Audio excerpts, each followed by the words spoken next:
পূজনীয় মহাকারণিক সম্যক সম্বুদ্ধগণের চরণতলে সশ্রদ্ধে বন্দনা করছি।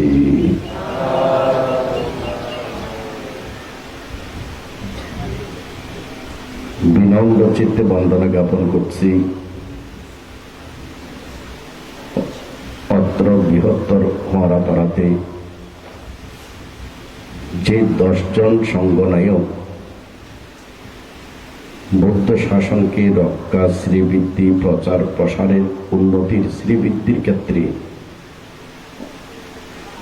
অবদান রেখেছেন, যাদের কল্যাণে আমরা স্বধর্মকে পেয়েছি, সেই 10 জন সঙ্গনায়ক প্রত্যেকের চরণতলে বিনম্র চিত্তে বন্দনা জ্ঞাপন করছি।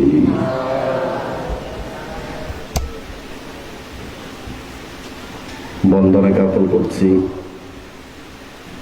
পরম শ্রদ্ধেয় সভাপতি, বহুগুণে গুণান্বিত, সারাটা জীবন ব্রহ্মচর্য পালনের মাধ্যমে নিজের কল্যাণ, পরের কল্যাণ, শাসনের কল্যাণ সাধন করে গেছেন পরম শ্রদ্ধেয় সভাপতি মহাদেবান্তের চরণতলে সশ্রদ্ধে বন্দনা করছি।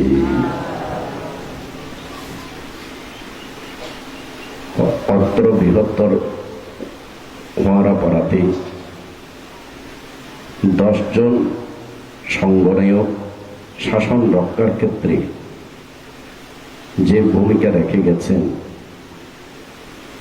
ঠিক তারই ধারাবাহিকতায় বর্তমানে যিনি শাসন সদর্মকে রক্ষা করার জন্য দিবারাত্রি কাজ করে যাচ্ছেন, আমার অত্যন্ত স্নেহভাজন, আমারই পাশে উপবিষ্ট সুমিত্রানন্দ তেরোকে আমি আমার সমস্ত পুণ্যরাশি দান করছি।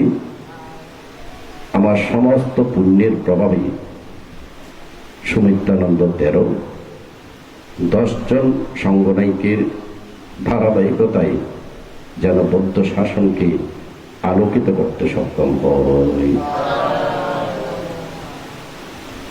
আমি মৈত্রী প্রদান করছি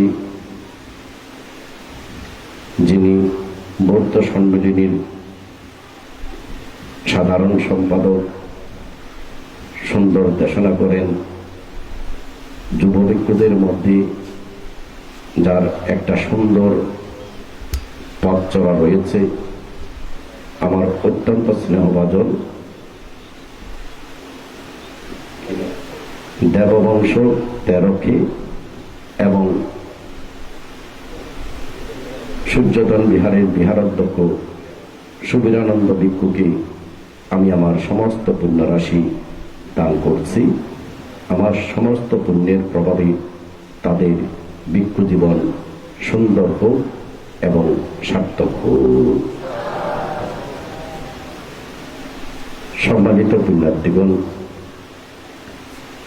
স্বল্প পরিসরে হলেও যারা ধর্ম শ্রবণের জন্য এখানে উপস্থিত হয়েছেন, আপনাদেরকে দান করছি আমার অতীত জন্ম জন্মান্তর সহ বর্তমান জন্মের দানময়, শিরময়, ভাবনাময় পুণ্যরাশি। নির্বাণাচ্ছা পাচ্ছায় হতো আমার সমস্ত পুণ্যরাশি আপনাদের নির্বাণ প্রাপ্তির হেতু হোক। দেশনা শুরুতেই যার নিকট থেকে ধর্ম শিক্ষা গ্রহণ করেছি, যার নিকট থেকে ধর্ম শিক্ষা গ্রহণ করে এখন ধর্ম দান করছি, যিনি শীল সমাধি প্রজ্ঞার গুণ প্রভাবে 354 দিন যার দেহকে সুরক্ষিত রেখেছেন, যিনি ক্ষয়কারী ধাম্মা বিজয়ারমা বিহারে অবস্থান করছেন, আমার ধর্মপিতা গুরুবান্তের চরণতলে সশ্রদ্ধে বন্দনা করছি।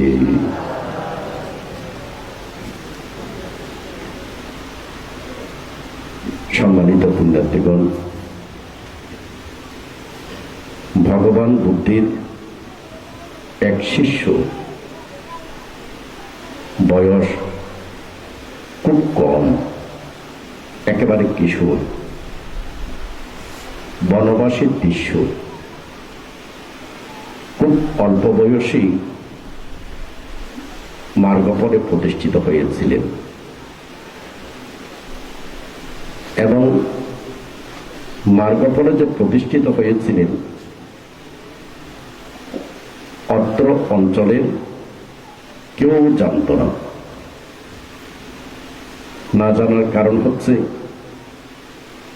বনবাসের দৃশ্য শুধুমাত্র উপাসক উপাসিকাদেরকে ধর্ম বলতে বললে একটা কথাই বলতেন, সুখী হও, সুখী হও। এই সুখী হও ছাড়া আর অন্য কোনো দেশনা প্রদান করতেন না। যেহেতু অন্য কোনো দেশনা প্রদান করতেন না, সেহেতু অত্র অঞ্চলের প্রত্যেকেই জানত যে আমাদের ভান্তে শুধু একটা দেশনাই জানেন, সুখী হও। এখন এক সময় বর্ষাবাস শেষ হলে সারিপুত্র স্থবির, মহামগ্রায়ণ স্থবির, অগ্রশ্রাবক, মহাশ্রাবকদের মধ্যে অনেকেই সেই বনবাসের দৃশ্যকে দর্শন করার জন্য সেখানে উপস্থিত হলেন। যখন সেখানে উপস্থিত হলেন সবাই অবাক হয়ে গেলেন। বনবাসী দৃশ্যকে উপলক্ষ করে অগ্রশ্রাবকদ্বয় এবং মহাশ্রাবকগণের মধ্যে অনেকেই উপস্থিত হয়েছেন। এটাকেও বিশ্বাস করতে পারছেন না। গ্রামবাসী প্রত্যেকে আসলেন, প্রত্যেকে সেই সারিপুত্র স্থবির, মগ্রায়ণ স্থবিরকে এবং মহাশ্রাবকগণকে বন্দনা পরিচর্যা করলেন। সবাই উপস্থিত হলেন। উপস্থিত হয়ে বললেন যে ভান্তে আমরা ধর্ম শ্রবণ করতে চাই। যখন সে কথাটা বললেন, সারিপুত্র স্থবির বললেন যে আজকে আপনাদেরকে ধর্ম দেশনা করবেন আপনাদের এই বিহারে যিনি বসবাস যাপন করেছেন দৃশ্য শ্রবণ। সবাই তখন অবাক হয়ে গেল। আমাদের বান্ধব দেশনা জানে না, শুধু সুখী হও, সুখী হও, এতটুকু জানি। এখন সারিপুত্র স্থবির আদেশ করলেন, কারণ এই দৃশ্য শ্রবণ ছিলেন সারিপুত্র স্থবিরের শিষ্য এবং সারিপুত্র স্থবিরের শিষ্য হওয়ার পেছনেও অনেক ঘটনা রয়েছে। ঘটনাগুলো আমি একটু সংক্ষেপে বলছি। সারিপুত্র স্থবিরের পিতার এক বন্ধু ছিল উপাসন ব্রাহ্মণ। সারিপুত্র স্থবিরের পিতা এবং উপাসন ব্রাহ্মণ তারা খুব ঘনিষ্ঠ বন্ধু। এখন সারিপুত্র স্থবিরের পিতার মৃত্যু হয়েছে। একদিন সারিপুত্র স্থবির চিন্তা করলেন, আমার বাবার খুব ঘনিষ্ঠ বন্ধু উপাসন ব্রাহ্মণ, তিনি কি অবস্থায় আছেন। দেখলেন যে তিনি খুব গরিব, দিনহীন অবস্থায় আছেন। এখন তিনি চিন্তা করলেন, আমার বাবার বন্ধুকে রক্ষা করতে হবে। এখন রক্ষা করার জন্য একদিন সারিপুত্র স্থবির উপাসন ব্রাহ্মণের বাড়ির সম্মুখে উপস্থিত হলেন। যখন উপাসন ব্রাহ্মণের বাড়ির সম্মুখে উপস্থিত হলেন, উপাসন ব্রাহ্মণ দেখল কি সারিপুত্র স্থবির আমার বাড়ির সম্মুখে সেবক নিয়ে উপস্থিত, কিন্তু দেওয়ার মতো তো আমার কিছুই নেই। যেহেতু কিছু নেই, তিনি সরে গেলেন। আমার বন্ধুর ছেলে, আবার বুদ্ধের শিষ্যদের মধ্যে যিনি প্রধান, যাকে মানুষ একটা বন্দনা করার জন্য, যাকে দান দেওয়ার জন্য মানুষ অপেক্ষারত থাকে, তিনি আজকে আমার বাড়ির সম্মুখে উপস্থিত হয়েছেন, কিন্তু দেওয়ার মতো তো আমার কিছুই নেই। এবার সারিপুত্র স্থবির চলে গেলেন। সারিপুত্র স্থবির অন্তর্জগৎ দিয়ে সবকিছু দর্শন করছেন, অর্থাৎ উপাসন ব্রাহ্মণের মনের মধ্যে কি এসেছে, উপাসন ব্রাহ্মণ কি করছেন, সব কিন্তু সারিপুত্র স্থবির অন্তর্জগৎ দিয়ে দর্শন করেছেন। এবার আরো একদিন আসলেন, যখন দ্বিতীয়বার আসলেন তখনও উপাসন ব্রাহ্মণের কিছু নেই। এবার উপাসন ব্রাহ্মণের মনের মধ্যে একটা চেতনা উৎপন্ন হল। চেতনাটা হচ্ছে কি, আমি যদি যাজনিক কর্ম করে কোনো কিছু পাই, তাহলে আমি অবশ্যই সারিপুত্র স্থবিরকে দান করব। এটা কি চেতনা? দানব চেতনা। সারিপুত্র স্থবির অন্তর্জগৎ দিয়ে দর্শন করলেন যে আমার বাবার বন্ধু উপাসন ব্রাহ্মণের মনের মধ্যে দান করার চেতনা উৎপন্ন হয়েছে। এই যে দান করার চেতনা উৎপন্ন হয়েছে, এই চেতনাটাই আমার বাবার বন্ধুকে জন্ম জন্মান্তরের সুখ প্রদান করবে।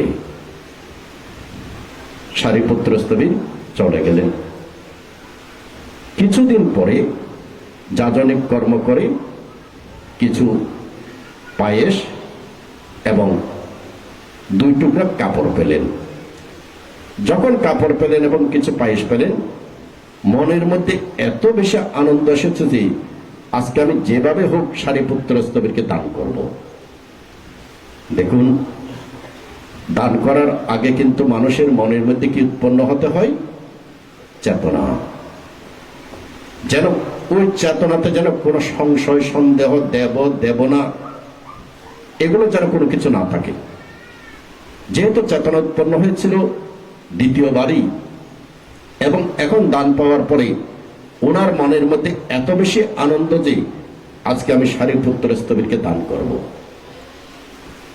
যেহেতু চেতনা সুন্দর, সেই চেতনা উপলব্ধি করলেন কে? সারিপুত্র স্থবির। সে চেতনা উপলব্ধি করে সারিপুত্র স্থবির উপাসন ব্রাহ্মণের বাড়িতে আসলেন। আজকে খুব আনন্দ, আজকে আমাকে পালিয়ে যেতে হবে না। তাড়াতাড়ি করে তিনি আসলেন, এসে খুব শ্রদ্ধা অবনত চিত্তে বন্দনা করলেন।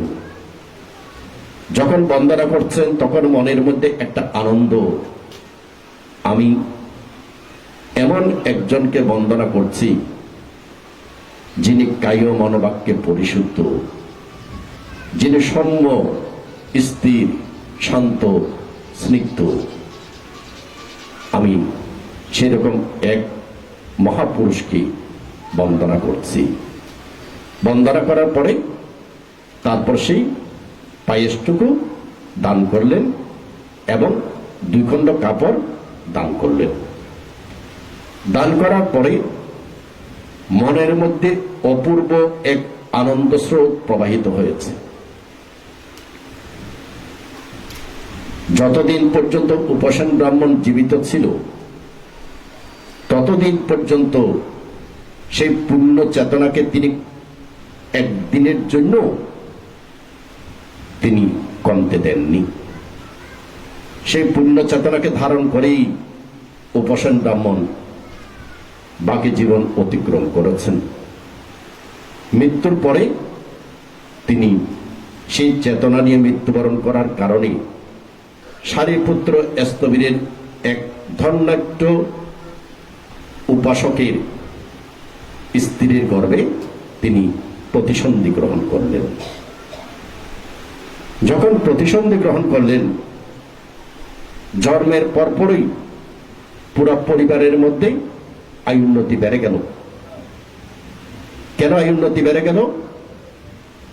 যেহেতু উপাসন ব্রাহ্মণ পূর্ণ চেতনা নিয়ে মৃত্যুবরণ করেছেন, যেহেতু উপাসন ব্রাহ্মণ একবার দানকর্ম করলেও সেই দানকর্মকে তিনি প্রতিদিন বর্ধিত করতে করতে সেই দান কর্মকে তিনি সমৃদ্ধ করেছেন। সেই দান কর্মের কারণেই সেই উপাসন ব্রাহ্মণ সত্য যখন জন্মগ্রহণ করলেন, প্রতিসন্ধি গ্রহণ করলেন, পরিবারের মধ্যে আইনতি বেড়ে গেল। এবার স্ত্রীর মনের মধ্যে একটা ইচ্ছা জাগ্রত হলো।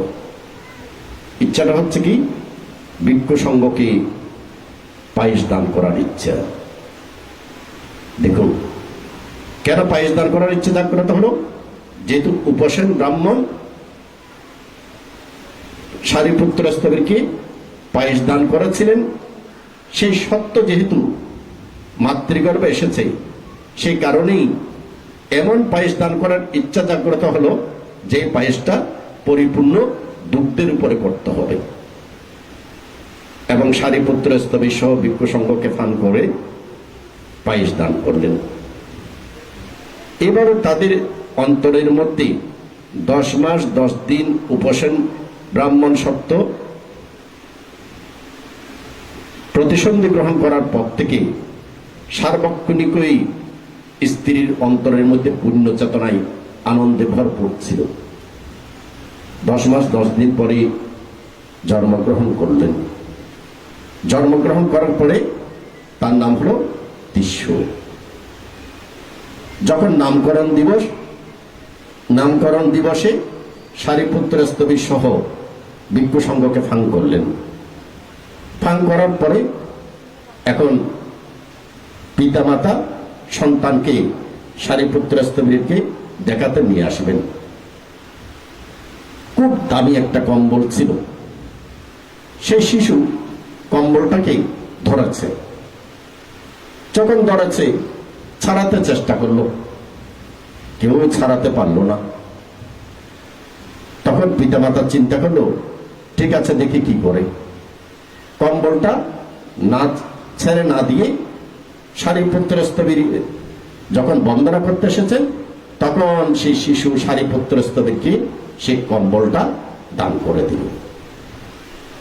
তখন পিতামাতা বুঝতে পারলো যে আমার সন্তান অনেক অনেক পুণ্যবান। কেন তিনি কম্বল দান করার ইচ্ছা জাগ্রত হলো? কেন?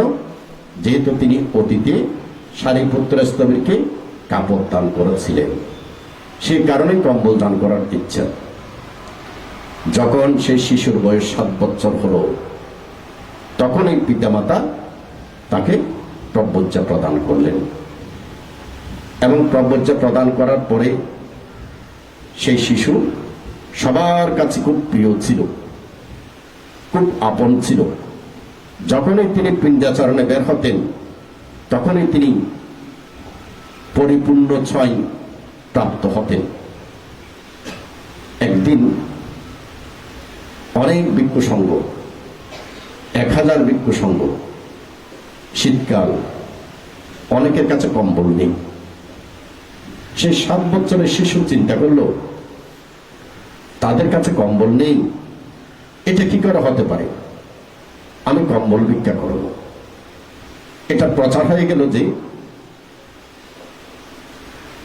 বিশ্বসমন কম্বল ভিক্ষা করবেন। এখন যখন কম্বল ভিক্ষা বের হলেন, তখন অনেকেই দিচ্ছেন কম্বল। এক কম্বল ব্যবসায়ী, তার অনেক কম্বল। সে চিন্তা করলো যে সমন দেখি বাজারের উপর দিয়ে পিণ্ডাচরণ করতে যাবেন, এই রাস্তা ধরে যাবেন। সুতরাং আমার দোকানের সম্মুখে যদি এতগুলো কম্বল থাকে, আমি যদি না দিই তাহলে এটা খুব খারাপ দেখাবে। সব কম্বলগুলো ভিতরে ঢুকিয়ে ফেললো। 2-1টা কম্বল রাখলেন। যত সময় কাছে আসছে, তত তার মন পরিবর্তন হচ্ছে। যত কাছে আসছে তার মন পরিবর্তন হচ্ছে। যখন দোকানের সামনে আসলো, তখন সমনকে বন্দনা করে বললেন, আপনি একটু অপেক্ষা করেন। যে কম্বলগুলো গাইড বেঁধে নিচে পেছনে ঢুকিয়ে রেখেছিল, সব কম্বলগুলো এনে তিনি দান করে দিলেন। এইভাবে দান পাওয়ার পরে 1000 কম্বল দান পেয়েছেন। প্রত্যেক ভিক্ষু সংঘকে তিনি দান করে দিয়েছেন। সেই থেকে তিস্য সমনের পরিচিতি অনেক বেড়ে গেল। এক সময় তিস্য সমন চিন্তা করছে, আমি তো দান গ্রহণ করার জন্য সংসার ত্যাগ করেছি সেটা নয়, আমি সংসার ত্যাগ করেছি আমার রূপ এবং নামের পরিশুদ্ধতার জন্য, আমার রূপ এবং নামের পরিশুদ্ধতার জন্য। দেখুন, আমরা যারা অন্ধ পৃথকজন আছি, আমরা কিন্তু প্রত্যেকেই সুন্দর চেহারা চাই। সুন্দর চেহারা চান না? শরীরের মধ্যে কোনো রোগ হলে আমরা তাড়াতাড়ি করে ডাক্তার দেখাই, এবং প্রত্যেকেই নিজ রূপকে সুন্দর রাখার জন্য প্রতিদিন কিছু না কিছু পরিচর্যা আমরা করে থাকি। কিন্তু যে রূপের আপনি পরিচর্যা করেন সেই রূপটা হচ্ছে কি? ক্ষণস্থায়ী। ক্ষণস্থায়ী মানে, যেমন ধরুন আপনার বয়স যখন 15 বছর ছিল তখন আপনার রূপ একরকম ছিল, যখন আপনার বয়স 25 বছর তখন আরেক রকম, যখন আপনার বয়স 40 বছর তখন আরেক রকম, যখন আপনার বয়স 50 বছর তখন আরেক রকম, যখন 60 বছর 70 বছর তখন একই রকম নাকি? একই রকম নয়, পরিবর্তনশীল। এবং আস্তে আস্তে সেই রূপটা কি হলো? জীর্ণ শীর্ণ হয়ে মৃত্যুর মুখে পতিত হবে, মৃত্যুবরণ করবেই। এবং মৃত্যুর পরে আপনার এই রূপটাকে আগুনে পুড়িয়ে ফেলতে হবে, অর্থাৎ অন্ত্যেষ্টিক্রিয়া করতে হবে। মৃত্যুর পরে এই রূপটাকে আপনাকে এই পৃথিবীতেই ত্যাগ করে চলে যেতে হবে। কিন্তু রূপ আপনি ত্যাগ করে চলে গেলেও নামটা কিন্তু আপনি ত্যাগ করতে পারবেন না। বেদনা, সংজ্ঞা, সংস্কার, বিজ্ঞান, যেটাকে বলা হচ্ছে কি নাম, এটাকে কিন্তু আপনি ত্যাগ করতে পারবেন না। আমি, আমরা প্রত্যেকেই অসংখ্য অসংখ্য জন্মগ্রহণ করেছি।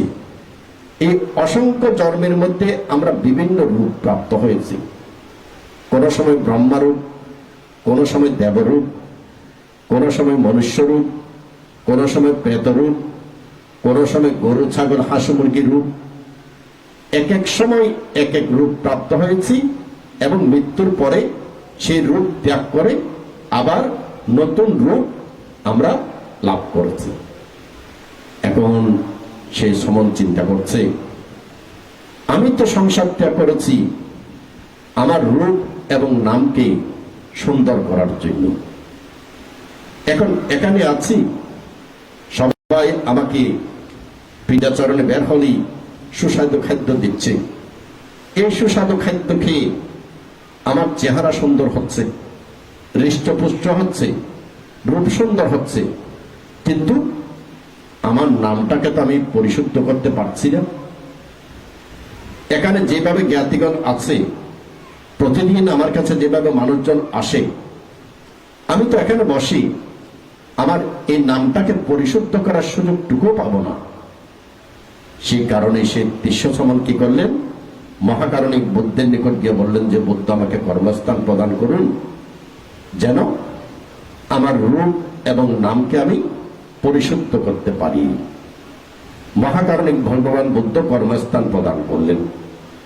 কর্মস্থান প্রদান করার পরে সেই তিষ্যসমন ওই শ্রাবস্তী থেকে সেই অনেক অনেক অনেক দূরে এক গ্রামের মধ্যে তিনি এক বিহারে অবস্থান করেছিলেন এবং বর্ষাবাসের 3 মাস শীল সমাধি প্রজ্ঞাত ধর্মকে আচরণ করে নিজের রূপ এবং নামকে কি করেছিলেন? পরিশুদ্ধ করেছিলেন।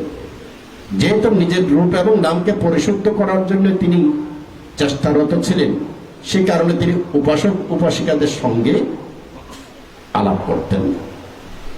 তারা আসলে শিলা দিতেন, ওই শুধুমাত্র আশীর্বাদ করতেন কি, সুখী হও, সুখী হও। এখন যেহেতু 3 মাস বর্ষাবাসের পরে সারিপুত্র স্থবির মহামগ্রায়ণ স্থবির দর্শন করলেন যে আমার সন্তান তিষ্যসমন তিনি এখন রূপ নামকে পরিশুদ্ধ করেছে, অর্থাৎ শ্রোতাপত্তি মার্গফল, সুকৃতগামী মার্গফল, অনাগামী মার্গফল, অরহত্ত মার্গফলে প্রতিষ্ঠিত হয়ে নিজের রূপ এবং নামকে পরিশুদ্ধ করে ফেলেছেন। সেই কারণেই অগ্রশ্রাবক এবং মহাশ্রাবকগণ উপস্থিত হয়েছেন। কেন? গ্রামবাসীর কল্যাণার্থে। গ্রামবাসী যেন বুঝতে পারেন যে এই 3 মাস তারা কাকে পূজা দিয়েছেন, কাকে সৈন্দান করেছেন, কাকে বন্দনা করেছেন। কারণ গ্রামবাসী জানে কি, আমাদের শ্রমণ কিছুই জানে না। আমাদের শ্রমণ জানে কি, শুধু সুখী হও, সুখী হও, এই এতটুকু ছাড়া আমাদের শ্রমণ আর কিছুই জানে না। সেই কারণে সারিপুত্র স্থবির যখন বললেন যে এই শ্রমণ তুমি এবার ব্যাখ্যা করো কিভাবে সুখী হবে। এবার তিনি ব্যাখ্যা করলেন, ধর্ম দেশনা শ্রবণ করে হাজার হাজার মানুষের মধ্যে একটা অদ্ভুত আলোড়ন সৃষ্টি হলো। আলোড়ন সৃষ্টি হওয়ার পরে বেশিরভাগ মানুষের মনের মধ্যে প্রশ্ন একটাই, শুধু আমাদেরকে কেন এতদিন পর্যন্ত ধর্মদান থেকে বঞ্চিত করেছে। এবার প্রশ্নটা ভিন্ন রকম হয়ে গেল। মহাকারুণিক ভগবান বুদ্ধ শ্রাবস্তী থেকে দর্শন করছেন যে আমার সন্তান দৃশ্য শ্রবণকে নিয়ে এই উপাসক উপাসিকাদের অন্তরের মধ্যে এবার আরেকটা প্রশ্ন দেখা দিয়েছে। সুতরাং তাদের মঙ্গলার্থে আমাকে দৃশ্য শ্রবণের কাছে যেতে হবে। মহাকারুণিক ভগবান বুদ্ধ তখন দৃশ্য শ্রবণের নিকট আসলেন। যখন দৃশ্য শ্রবণের নিকট আসলেন, গ্রামবাসীর মধ্যে, অত্র অঞ্চলের প্রত্যেকের মধ্যে আলোড়ন আরো বেড়ে গেল। আমরা আজকে দৃশ্য শ্রবণের জন্য প্রথমে পেয়েছি সারিপুত্র স্থবির, মোগরায়ণ স্থবির এবং মহাশ্রাবকগণকে, আর এখন পেলাম কাকে? ভগবান বুদ্ধকে। এবার তারা ওই দৃশ্য শ্রবণের এতদিন পর্যন্ত আমাদেরকে কেন ধর্মদান করেননি, এই প্রশ্নটা তখন তাদের কাছ থেকে চলে গেল। সবাই বরং এই দৃশ্য শ্রবণের কারণেই আমরা কাকে পেয়েছি? বুদ্ধকে পেয়েছি। এবার বুদ্ধ দৃশ্য শ্রবণকে নিয়ে এক পাহাড়ের উপরে চলে গেলেন। পাহাড়ের উপরে গিয়ে চারিদিক দর্শন করলেন এবং সেখান থেকে সমুদ্র দেখা যায়। জিজ্ঞাসা করলেন, হে দৃশ্য, তুমি কি দেখতে পাচ্ছ? দৃশ্য শ্রবণ বললেন, মহাকারুণিক বুদ্ধ, আমি দেখতে পাচ্ছি অতীতে অসংখ্যবার জন্মগ্রহণ করেছি। অসংখ্যবার জন্মগ্রহণ করে শুধুমাত্র সুখের জন্য ছুটেছি। সুখটাকে চেয়েছি কিভাবে? সুখটাকে চেয়েছি শুধুমাত্র চাই চাই চাই। অর্থাৎ প্রতিটা জন্মে মনে করেছিলাম আমি এটা পেলে খুশি হব, আমি এটা পেলে শান্তি পাব, আমি এই ধন সম্পদ পেলে সমৃদ্ধ হব, আমি এরকম সন্তান পেলে সমৃদ্ধ হব। জন্ম জন্মান্তর শুধু চাই চাই চাই চাই করে করে অসংখ্য জন্ম শুধু দুঃখ পেয়েছি, অসংখ্য জন্ম দুঃখ পেয়েছি। কিন্তু দুঃখ তো পেয়েছি, সেই দুঃখটাকে উপলব্ধি করতে পারিনি। কেন পারিনি? কারণ অবিদ্যা আমাদেরকে এমন ভাবে আবৃত করে রেখেছে। অবিদ্যা আমাকে বলছে কি, দেখো না এটা তোমার নাতি, দেখো না এটা তোমার বাড়ি, দেখো না এতগুলো তোমার ব্যাংক ব্যালেন্স, দেখো না তোমাকে সবাই চিনে, তোমার নাম যশ খ্যাতি আছে। এগুলো দেখিয়ে দেখিয়ে অবিদ্যা আমাদেরকে সব সময় ধাবিত করেছে কোন দিকে?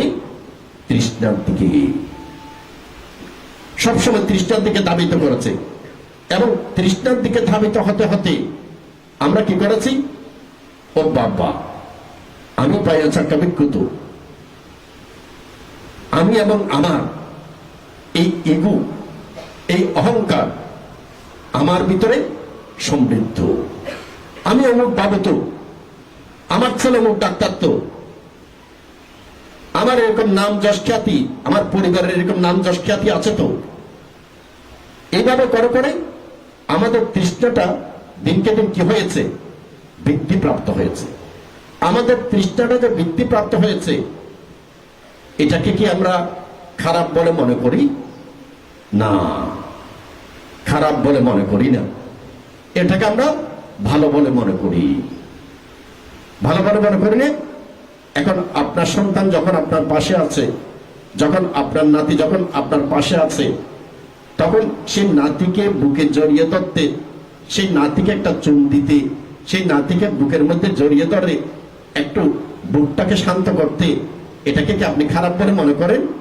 এটাকে কি কখনো মনে করেন এটাই তৃষ্ণা? এই তৃষ্ণার কারণে আপনি প্রেতলোকে জন্মগ্রহণ করবেন। এই তৃষ্ণাটাই আপনাকে সংসার ভবচক্রের মধ্যে বারবার ঘুরাচ্ছে। এটাকে আপনি মনে করেন না, আপনাকে বুঝতে দেয় না। কে বুঝতে দেয় না? অবিদ্যা। অবিদ্যা আমাদেরকে বুঝতে দেয় না। সেই দৃশ্য সমন তখন ভগবান বুদ্ধকে বললেন, মহাকারণিক বুদ্ধ সুখের অন্বেষণে, সুখের আশায় জন্ম জন্মান্তর ঘুরেছি। এই ঘোরার সময় কিন্তু এই জন্মের মধ্যে যেভাবে মৃত্যুর পরে ঘর বাড়ি ধন সম্পদ স্ত্রী পুত্র আপনি রেখে যাচ্ছেন, আপনি গত জন্মেও কিন্তু রেখে এসেছেন, তার আগের জন্ম রেখে এসেছেন। এইভাবে কিন্তু প্রত্যেকটা জন্মের মধ্যে আপনি কিন্তু রেখে রেখে এসেছেন। এই যে অসংখ্যবার জন্মগ্রহণ করেছেন, প্রত্যেক জন্মের মধ্যে কিন্তু এভাবে রেখে এসেছেন। রেখে এসে আবার যখন আরেকটা জন্মে যখন জন্মগ্রহণ করলেন, তখন ওইটাকে মনে করলেন কি এটা আমার, এটা আমার। কিন্তু এই আমি এবং আমার এরকম কিন্তু কত জন্মে আপনি ডাক্তার ছিলেন, কত জন্মে আপনি মন্ত্রী ছিলেন, কত জন্মে আপনি রাজা ছিলেন, কত জন্মে আপনি শ্রেষ্ঠী ছিলেন, কত জন্মে আপনার অডেল ধন সম্পদ ছিল, রেখে রেখে কিন্তু চলে এসেছেন। এগুলো কিন্তু আমরা অনুভব করি না।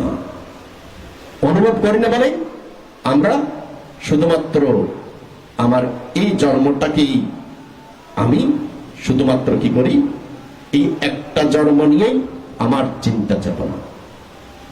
এখন বিশ্বসমন ভগবান বুদ্ধকে বললেন, এইভাবে চিন্তা করতে গিয়ে আমার চোখ থেকে যত জল পড়েছে, যে যত কান্না করেছি, এই কান্নার জলগুলোকে যদি এক করা হতো, তাহলে 4টা মহাসমুদ্রের জলের চেয়েও বেশি হতো।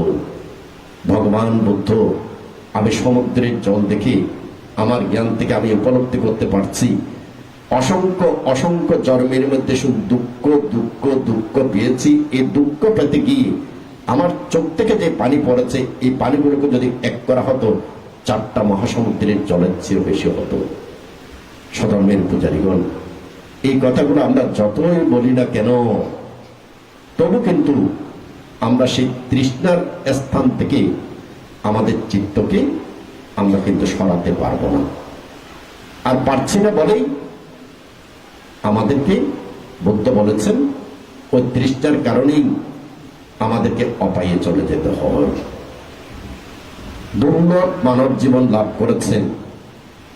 দুর্লভ মানব জীবনের মধ্যে বিশ্বসমন যেভাবে নিজের রূপকে সুন্দর করতে চেয়েছেন, সঙ্গে সুন্দর করতে চেয়েছেন কি নিজের নামকে, অর্থাৎ নিজের সংস্কারকে, নিজের চেতনাকে, নিজের সংস্কারকে, নিজের চেতনাকে, সর্বোপরি এই নামকে তিনি পরিশুদ্ধ করতে চেয়েছেন, সুন্দর করতে চেয়েছেন। দুর্লভ মানব জীবন লাভ করেছেন, বুদ্ধ শাসন প্রাপ্ত হয়েছেন। এই মানব জীবন বুদ্ধ শাসন লাভ করে কিছু কিছু মানুষ আছে, কিছু কিছু না, বেশিরভাগ মানুষ আছে কি শুধুমাত্র নিজের ছোট্ট গণ্ডিটাকে নিয়ে ব্যস্ত আছে। অর্থাৎ আমার ছেলে মেয়ে, আমার স্ত্রী, আমার বাড়ি, আমার ব্যবসা, এই ছোট্ট গণ্ডিটাকে নিয়ে ব্যস্ত আছে। মহাকারণিক বুদ্ধ বলছেন যে যারা এই ছোট্ট গণ্ডিটাকে নিয়ে ব্যস্ত আছে তারা কিন্তু এই দুর্লভ মানব জীবনকে সার্থক করছে না, মানব জীবনের গুণকে তারা লাভ করতে পারছে না। মহাকারণিক বুদ্ধ সঙ্গে সঙ্গে বললেন, যারা এই মানব জীবনকে সুন্দর করতে চায়, আলোকিত করতে চায়, তারা সর্বপ্রথম চাইবে কি? নিজের কল্যাণ, নিজের মঙ্গল। দ্বিতীয়ত চাইবেন কি? পরের মঙ্গল, পরের কল্যাণ। শুধুমাত্র নিজের কল্যাণের মধ্যে তিনি বসে থাকবেন না। দ্বিতীয়ত তিনি কি কামনা করবেন? পরের কল্যাণ।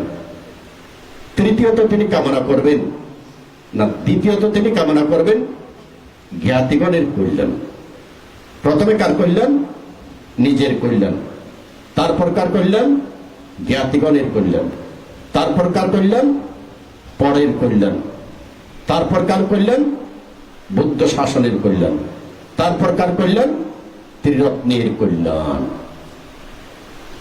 মহাকারণিক বুদ্ধ বলছেন যে যারা এইভাবে নিজের কল্যাণ, জ্ঞাতিগণের কল্যাণ এবং অন্যান্য প্রত্যেকের কল্যাণ, বুদ্ধ শাসনের কল্যাণ, ত্রিরত্নের কল্যাণ কামনা করবেন, তাদের জীবনটা হবে আলোকিত জীবন। আর যারা শুধুমাত্র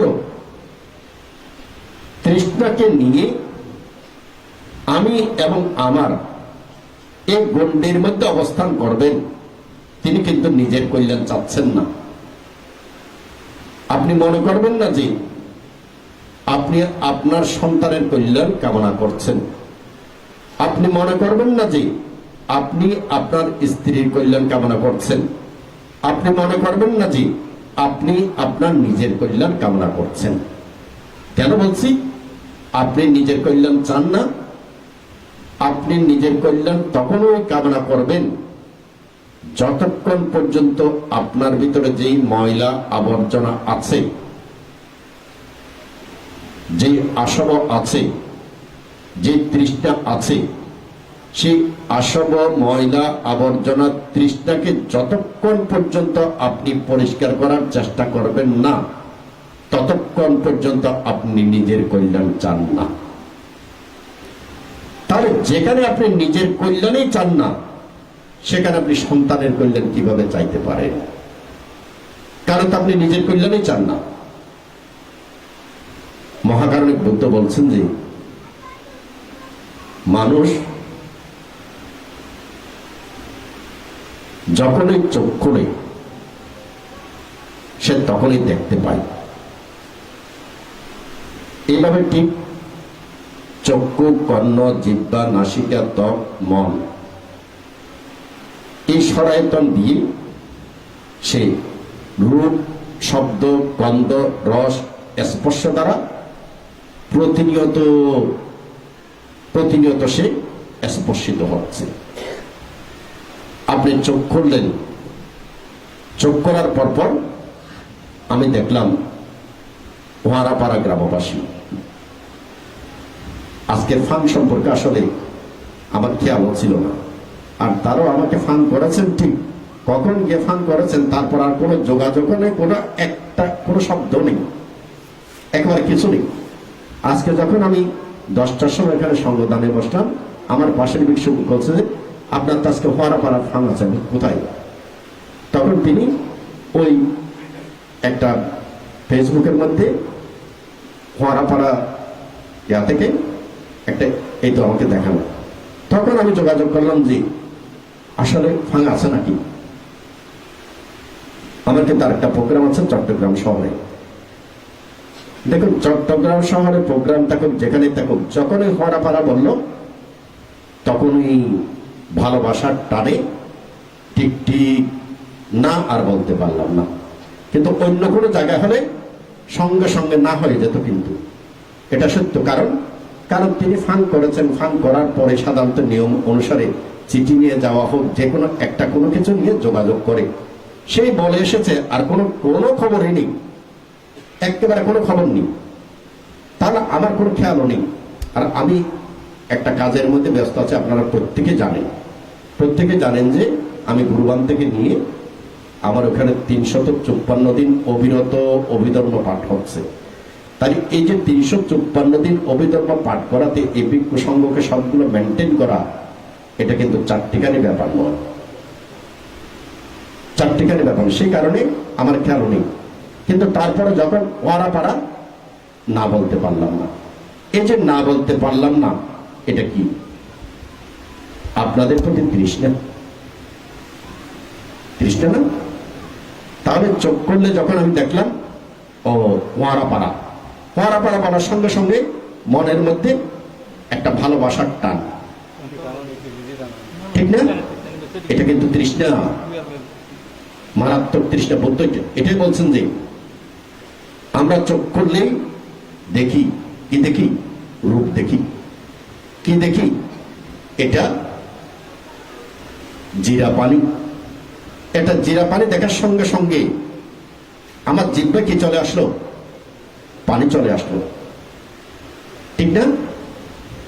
বুদ্ধ বলছেন যে এইভাবে চোখ দিয়ে রূপ দেখি, জিহ্বা দিয়ে স্বাদ, কান দিয়ে শব্দ, এইভাবে রূপ, শব্দ, গন্ধ, রস, স্পর্শ, এই আলম্বনগুলোর মধ্যে আমরা প্রতিনিয়ত চোখ খুললেই আমরা আকর্ষিত হচ্ছি। এই আকর্ষিত হওয়ার মধ্যে একটা আছে কি ভালো, আর একটা আছে কি মন্দ, খারাপ।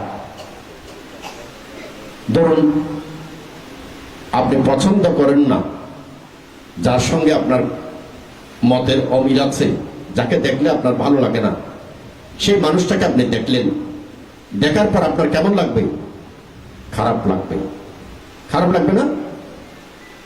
আবার যাকে আপনি খুব পছন্দ করেন, তাকে দেখার পর আপনার কেমন লাগবে? ভালো। এই যে ভালো লাগা এবং খারাপ লাগা, দুটাই হচ্ছে কি তৃষ্ণা। একটা হচ্ছে কি সুখ অনুভূতি, আর একটা হচ্ছে কি দুঃখ অনুভূতি। সুখ অনুভূতিতে তৃষ্ণা, দুঃখ অনুভূতিতে দেশ উৎপন্ন হচ্ছে না? উৎপন্ন হচ্ছে। বুদ্ধ বলছেন যে এইভাবে মানুষ চক্ষু, কর্ণ, জিহ্বা, নাসিকা, ত্বক, মন দিয়ে যখনই খোলা থাকে, এইভাবে আলম্বনের দ্বারা স্পর্শিত হচ্ছে এবং প্রতিনিয়ত তৃষ্ণা উৎপন্ন হচ্ছে। আর প্রতিনিয়ত তৃষ্ণা উৎপন্ন হচ্ছে মানে কি? আমাদের মধ্যে আসবের পরিমাণ বৃদ্ধি প্রাপ্ত হচ্ছে, আমাদের মধ্যে সংস্কারের পরিমাণ বৃদ্ধি প্রাপ্ত হচ্ছে। তাহলে আপনি প্রতিনিয়ত এভাবে আপনার ভিতরে আসবকে আপনি কি করছেন? বৃদ্ধি করে চলেছেন। এখন মহাকারণিক বুদ্ধ আমাদেরকে শিক্ষা দিচ্ছেন যে না, দুর্লভ মানব জীবন পেয়েছ, যদি নিজের কল্যাণ চাও, তাহলে তুমি বুদ্ধের শিক্ষা থেকে শিক্ষা নিয়ে তুমি প্রথমত তুমি জানো যে তৃষ্ণা প্রতিনিয়ত তোমার কাছে বৃদ্ধিপ্রাপ্ত হচ্ছে, যে সংস্কার, যে আসব প্রতিনিয়ত তোমার কাছে বৃদ্ধিপ্রাপ্ত হচ্ছে, এটা আমার জন্য, নিজের জন্য মঙ্গল নাকি অমঙ্গল? অমঙ্গল। নিজের জন্য এটা অমঙ্গল। এটা কিন্তু আমাকে দুঃখ দিচ্ছে যে যদি বলা হয় আপনার শরীর আমার শরীর, এটা কিসের শরীর? পাপের শরীর, আসবের শরীর, সংস্কারের শরীর, আবর্জনার শরীর। আবর্জনার শরীরে আমাদের প্রত্যেকের শরীরটা কিন্তু আবর্জনার শরীর। তাহলে আপনার অতীত জন্ম জন্মান্তরের সেই আবর্জনা, সেই সংস্কার, সেই আসব আপনি বহন করে চলেছেন না? চলছিলেন না? তাহলে আমরা অতীত জন্ম জন্মান্তর থেকেই সেই অতীত জন্ম জন্মান্তরের সংস্কার, আসব আমরা বহন করে চলেছি। আবার এই জন্মের মধ্যেও আমরা চক্ষু, কর্ণ, জিহ্বা, নাসিকা, ত্বক, মন এই সরায়তন দ্বারা স্পর্শিত হয়ে প্রতিনিয়ত আমাদের তৃষ্ণাকে, আমাদের সংস্কারকে, আমাদের আসবকে আমরা আরো বৃদ্ধি করছি। বৌদ্ধ এখানেই বলেছেন যে যারা এভাবে সংস্কারকে, আসবকে বৃদ্ধি করছে তারা নিজের কল্যাণ করছে না। কি করছে না? নিজের কল্যাণ করছে না। তাহলে দুর্লভ মানব জীবন লাভ করা সত্ত্বেও আমরা কিন্তু নিজের কল্যাণ করছি না। তাহলে নিজের কল্যাণ আপনি কিভাবে করবেন? নিজের কল্যাণ আপনাকে করতে হবে আপনি চক্ষু, কর্ণ, জিহ্বা, নাসিকা, ত্বক, মন দিয়ে দেখা সত্ত্বেও আপনি দায়িত্বটুকু পালন করবেন ঠিক, কিন্তু আপনি প্রমাদ বহুল হবেন না। কি হবেন না? প্রমাদ বহুল হবেন না। তাহলে আপনি কি থাকবেন? আপ্পামাদেনা। দেখলেন কিন্তু আপনি প্রমাদ বহুল হলেন না, অপ্রমাদের সঙ্গে থাকলেন। যখন অপ্রমাদের সঙ্গে থাকবেন তখন কি আপনার চক্ষু, কর্ণ, জিহ্বা, নাসিকা, ত্বক, মন দিয়ে তৃষ্ণা প্রবেশ করবে? কারণ আপনি অপ্রমাদের সঙ্গে থেকে আপনি অবগত হয়ে গেছেন যে আমি যদি এই রূপে আকর্ষিত হই তাহলে আমার মধ্যে কি বাড়বে? সংস্কার বাড়বে। আমি এই রূপে যদি দুঃখ প্রাপ্ত হই তাহলে আমার মধ্যে কি বাড়বে? আমার মধ্যে সংস্কার বৃদ্ধি প্রাপ্ত হবে। আমার সংস্কারকে আমি বৃদ্ধি প্রাপ্ত করব না। আমি দেখেছি ঠিক, দেখছি বলে জানবো। এই দেখছি বলে জানাটা হচ্ছে কি? আপ্পামাদেনা। আর আমি দেখলাম ঠিক, আহা মেয়েটা খুব সুন্দরী, মেয়েটা খুব সুন্দরী যখন বললেন তখন আপনি রূপে আকর্ষিত হয়ে গেলেন। আপনি দেখলেন ঠিক, দেখার পরে আপনি আনন্দস্তবীরের মতো চিন্তা করলেন যে সবাই বলছে যে চণ্ডালী কন্যা অপূর্ব অপূর্ব সুন্দরী, আর আনন্দস্তবীর বলছেন যে কোথায় অপূর্ব সুন্দরী? পুরা শরীরের মধ্যে সব ময়লা আবর্জনা, পায়খানা, প্রস্রাব, কফ, পিত্ত, সব অসুচি। তাহলে আনন্দস্তবীর এই চোখ দিয়ে চণ্ডালীন কন্যাকে দেখে কি দেখলো? সত্যকে দেখেছে। কি সত্য? চামড়া দিয়ে আবৃত থাকলেও এই চামড়ার ভিতরে পায়খানা, প্রস্রাব, মল, আবর্জনা বিরাজ করছে। তাহলে চামড়ার ভিতরের অংশ রক্ত, পানি, কফ, তুতু, মাংস সবগুলো দর্শন করে তিনি উত্তর দিলেন কি? আমি এটাকে কিভাবে ভালোবাসবো? এটা তো কতগুলো আবর্জনা, এটা তো আবর্জনা। তাহলে আপনি কি দেখছেন? আপনি কি আবর্জনা দেখছেন? আপনি আবর্জনা দেখছেন না, আপনি দেখছেন কি? মেয়েটা খুব সুন্দরী। তাহলে আপনি রূপ দেখেছেন। রূপ দেখার কারণে আপনি রূপ দেখেছেন কেন? প্রমাদ বহুল। আপনি প্রমাদ বহুল, সে কারণে রূপ দেখেছেন যে।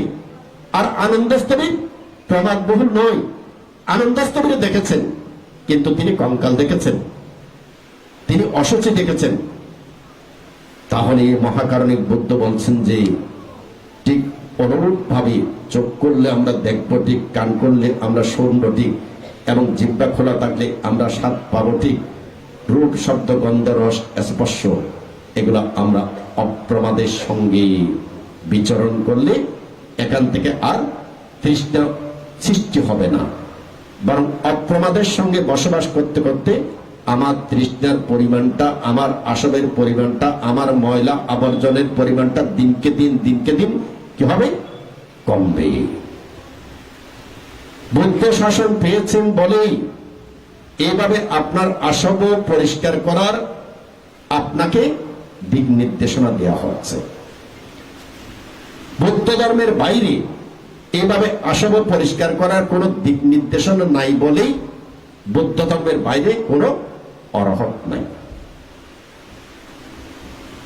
কেন? কারণ এইভাবে নিজের আসবকে পরিষ্কার করার কোন দিক নির্দেশনা নাই। সধর্মের পূজারীগণ, সেই কারণে মহাকারণিক বুদ্ধ বলছেন কি? মহাকারণিক বুদ্ধ বলছেন যে তুমি আগে নিজের কল্যাণ করো।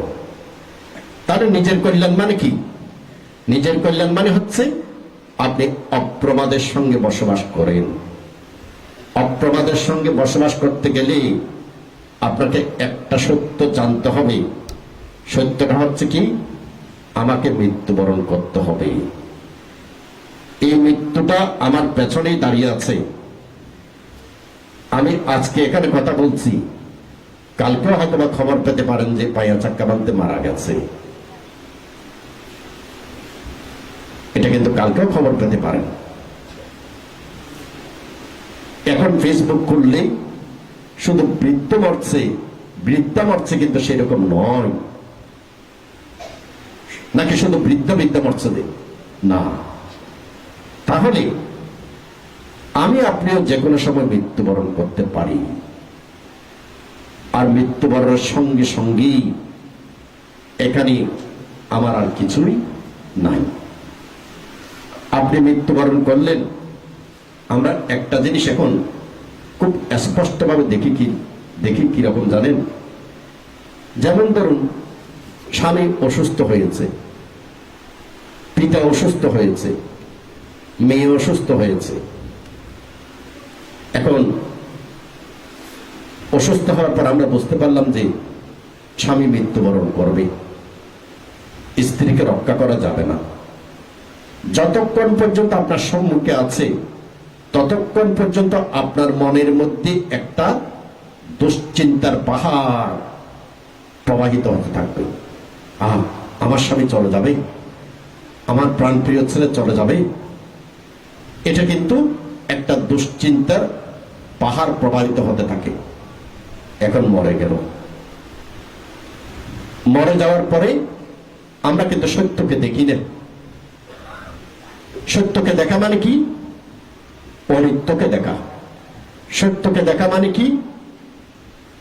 আমার স্বামী মৃত্যুবরণ করেছে, 10 বছর পর আমিও তো মৃত্যুবরণ করব। আমার বাবা মৃত্যুবরণ করেছে, আমাকে তো 20 বছর পরে মৃত্যুবরণ করতে হবে। এই সত্যকে আমরা দেখি না। যখন মৃত্যুবরণ করেছে তখন আমাদের বুকের মধ্যে আরেকটা পাথর চলে আসে। কি? শোকের পাথর। শোকাগ্রস্ত স্বামী মরে গেছে, স্ত্রীকে দেখলে মনে হয় যে ওরে বাবা, শোকে পাথর হয়ে গেছে। সত্য কিন্তু মনে হয় যে শোকে পাথর হয়ে গেছে। কিন্তু আপনি 3 দিন পর আবার স্ত্রীকে দেখেন, সেই স্ত্রী আবার হাসছে, খাচ্ছে, ঘুমাচ্ছে। আপনার জন্য কিন্তু কোনোটাই বসেনি। 1 বছর পরে দেখেন আপনাকে ছাড়া সে আরো ভালো আছে। ওই আপনার কথা মাঝে মধ্যে মনে উঠেছে। ইহাই জীবন, ইহাই জীবন। কিন্তু আমরা এই জীবনটাকে বুঝতে পারি না। কেন বুঝতে পারি না? অবিদ্যা আমাদেরকে এমন ভাবে আবৃত করে রেখেছে যে এটা তত্ত্ব, এটা তোর, তোমার, আমার। এই তোমার আমার জিনিসটা এত বেশি আকর্ষণ, এত বেশি আকর্ষণ, এটা কল্পনা করা যায় না। এটা কল্পনা করা যায় না।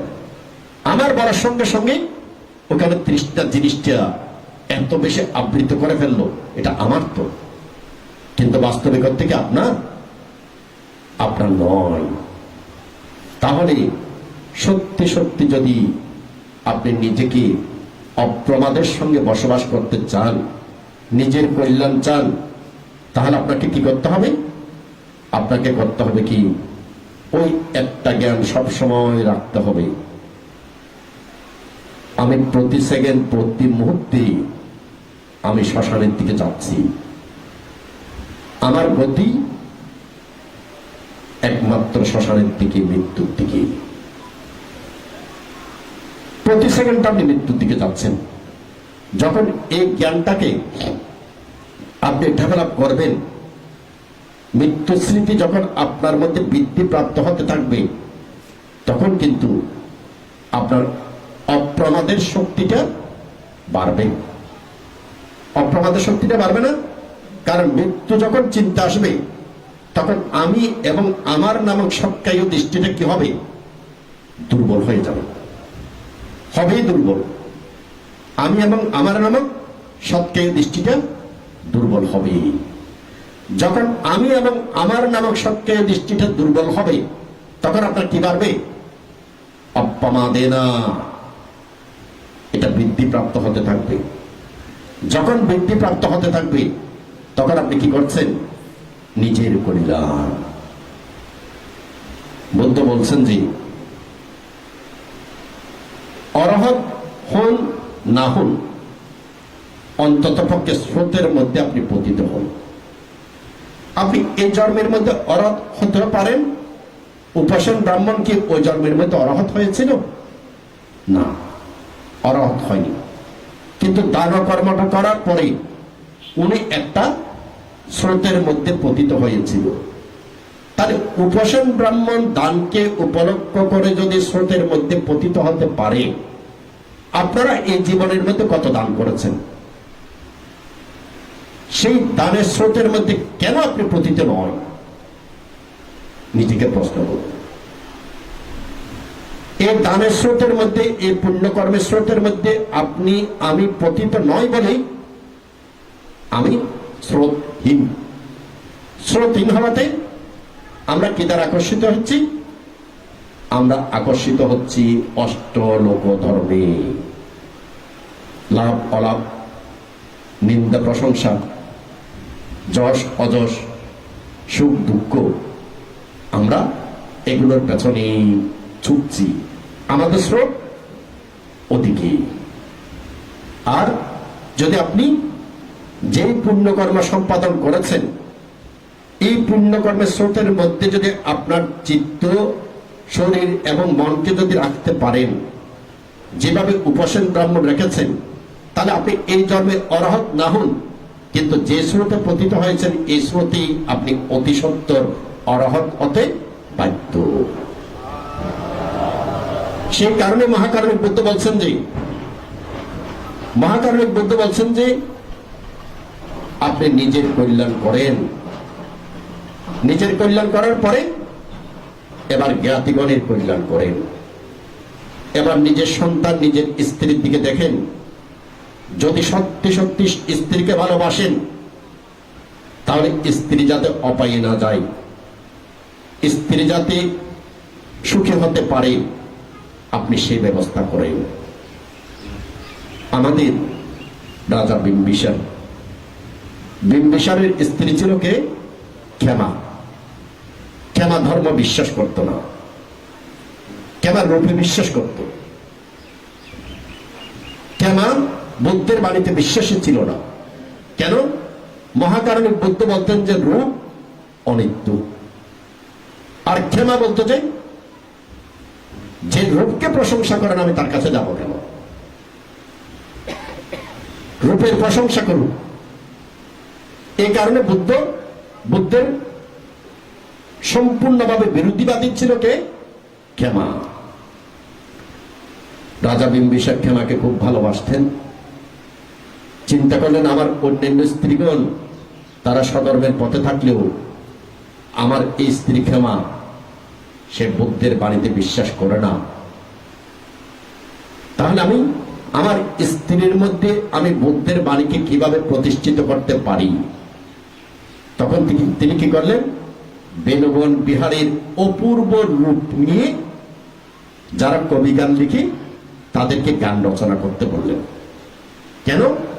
ক্ষমা তো রূপের প্রশংসা করে, সৌন্দর্যের প্রশংসা করে। তখন ওই কবি গান লেখার পরে ওটা ক্ষমার সম্মুখী বাড়ির প্রাঙ্গণে সেটা বেনুবনের সেই রূপের বর্ণনা প্রদান করলেন। যখন এই রূপের বর্ণনা প্রদান করলেন, ক্ষমার মনের মধ্যে উদিত হলো কি? আহা, আমি যদি একবার বেনুবন বিহার দেখতে পেতাম। বেনুবন বিহার দেখতে চাই কেন? সৌন্দর্যের জন্য, রূপের জন্য, ধর্মের জন্য নয়। কিন্তু ধর্মের জন্য নয়, রূপের জন্য। তাহলে যেহেতু রূপের জন্য দর্শন করতে চাই, সেহেতু এবার রাজা বিম্বিসার বুঝেছেন ক্ষমা তো বেনুবন যেতে চান, তখন যাওয়ার ব্যবস্থা করে দিলেন সখীদেরকে নিয়ে। এদিকে বৌদ্ধ মহাকারণিক বুদ্ধ তো বেনুবন বিহারী আছেন, তিনি দেখলেন যে বেনুবন বিহার দর্শন করতে এসেছেন কে? ক্ষমা, যার মধ্যে রয়েছে অতি জন্ম জন্মান্তরের পুণ্যের স্ফুলিঙ্গ। শুধুমাত্র উপরে কিছু ছাই ছাপা রয়েছে, আমি যদি ছাই চুগুলোকে একটু সরিয়ে দিই তাহলে অগ্নির স্ফুলিঙ্গ আপনি উদ্ভাসিত হবে। উপরের ছাইগুলো মানে কি? উপরের ছাইগুলো মানে হচ্ছে ওই রূপে বিভোর হওয়া। আমরা যেভাবে রূপে বিভোর হই, আমি এবং আমারের মধ্যে জীবন অতিবাহিত করছি, ঠিক সেই রূপে বিভোর হয়ে এত পারমিনীয় অবস্থান করছিলেন কে? ক্ষমা। তখন অনেকেই বৌদ্ধের নিকট যাচ্ছে ধর্ম দেশনা শুনতে, খুব সুন্দর পরিপাটি করে ধীর স্থির শান্ত স্নিগ্ধ মানে সবাই আস্তে আস্তে যাচ্ছে বুদ্ধের কাছে। বিকালের লগ্ন, এখন কেমন তাদের সঙ্গে সঙ্গে আস্তে আস্তে বুদ্ধের কাছে চলে গেলেন। মহাকারণিক বুদ্ধ তো জানতেন, মহাকারণিক বুদ্ধ জানতেন যে কেমন আসবে।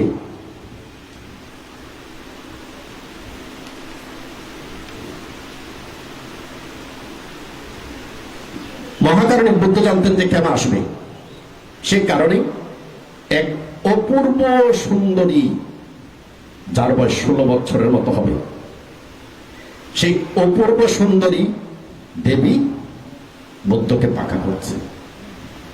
ক্ষমা ঢুকেই, ক্ষমা তো সবসময় রূপ পছন্দ করে, ক্ষমা ঢুকে দেখলো যে আমি কি সুন্দর, আমার চেয়ে অনেক সুন্দর হচ্ছে বুদ্ধকে যিনি পাকা করছেন।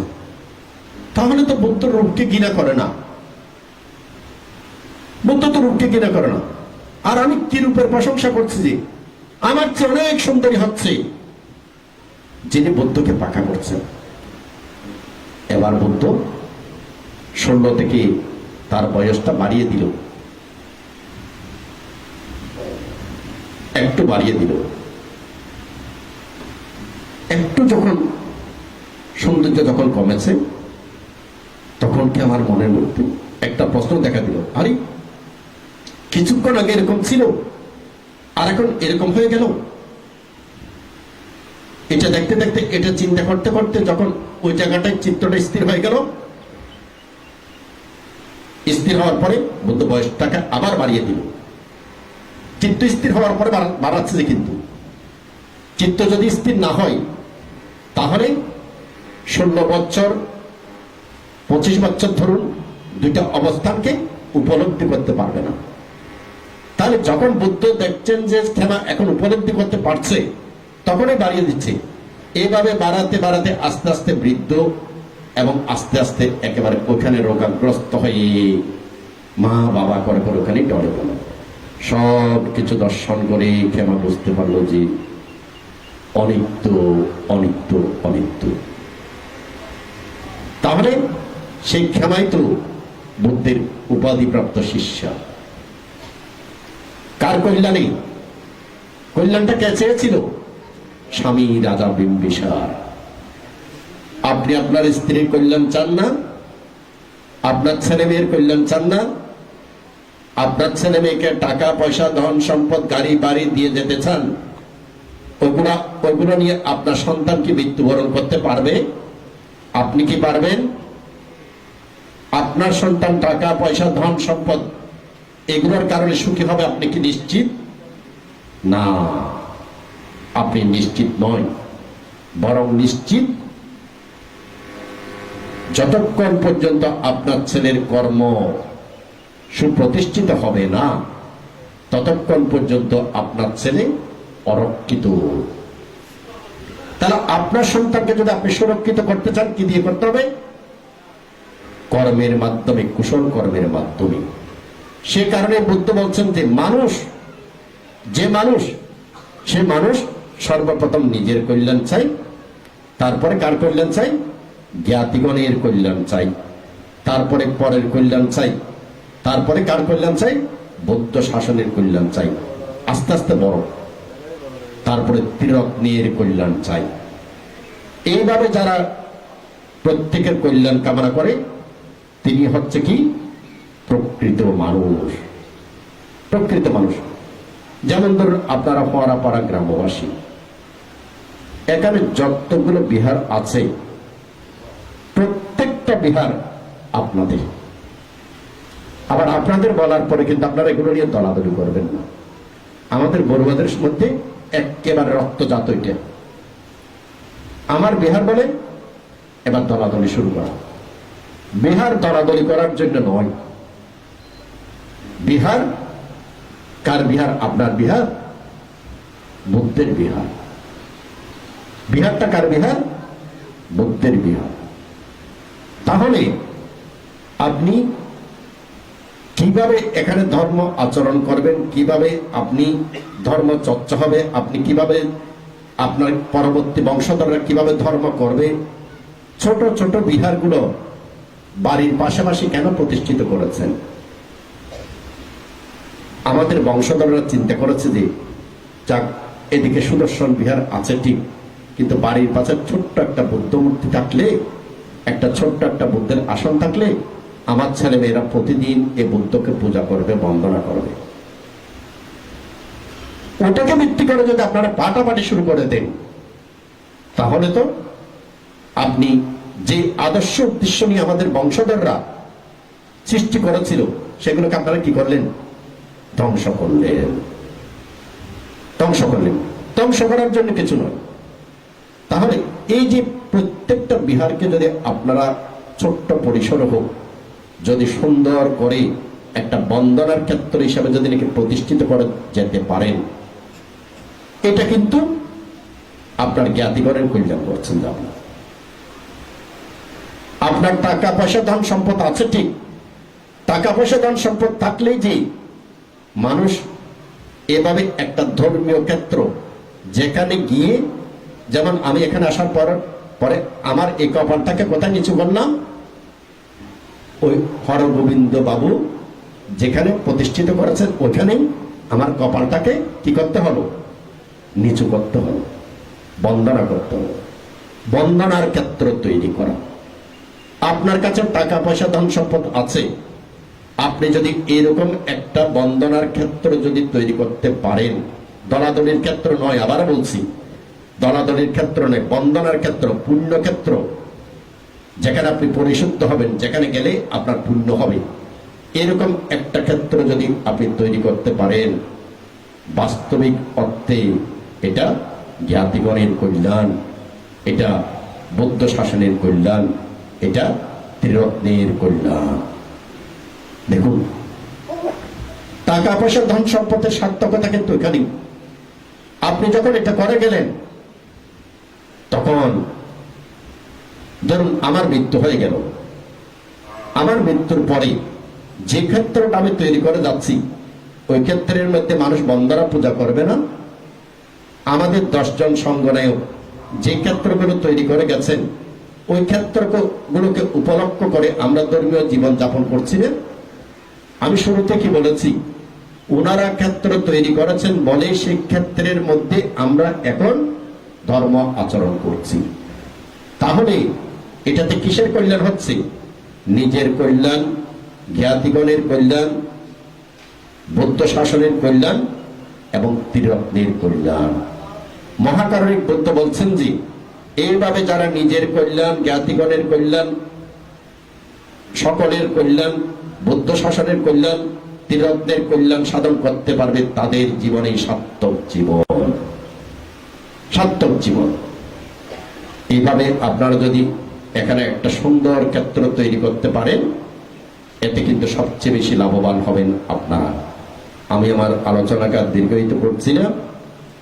প্রত্যেকের জীবন আলোকিত হোক, প্রত্যেকের ছোট ছোট দানকর্মের মাধ্যমে প্রত্যেকটা বিহারকে সুন্দর করুন।